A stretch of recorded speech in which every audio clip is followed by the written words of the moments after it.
your graduation year, and your hometown. Okay, yeah. So I'm Zora Danz. My graduation year is 2028, and I grew up in Fayetteville, West Virginia, before moving to Roanoke for high school. The elementary school I went to was pretty much in the middle of the woods, and so we would regularly go out, and it's like, oh, we're gonna have a field day, and we're gonna look at the salamanders in the creek, and you know, all this stuff. That definitely, like, that kind of shaped me into the person who I am.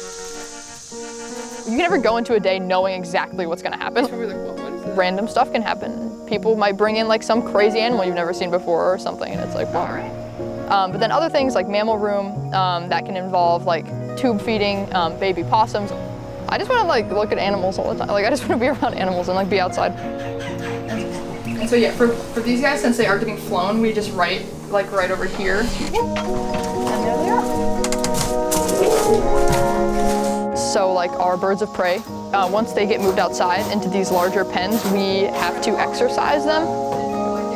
And this involves basically chasing them with a pool noodle and just getting them to fly and making sure their wings are strong and they're properly developing so that we can release them into the wild. Good job. I would just leave them alone. Like I said, they can be quite dangerous. So,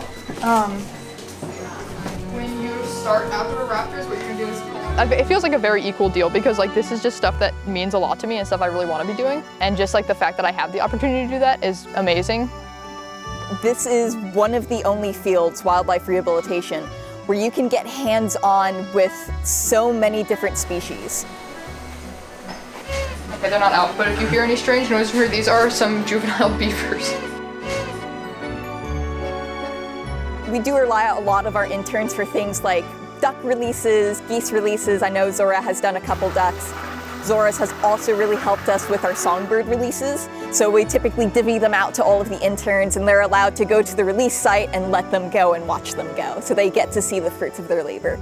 I like want to be here. I love being here. Like I want to spend my life like making sure that animals are around forever. Like, you know what I mean? Like I'm really just kind of waiting to see what my next 3 years at Wooster bring and like what professors I end up connecting with and like what classes I end up taking, because just like being exposed to people like that at Wooster, like it's really cool to talk to professors like that and get to learn about their work, and it's like, oh, maybe like I could do that someday, or you know, I could, something like that. It's just like, wow, there is so much knowledge around me at all times.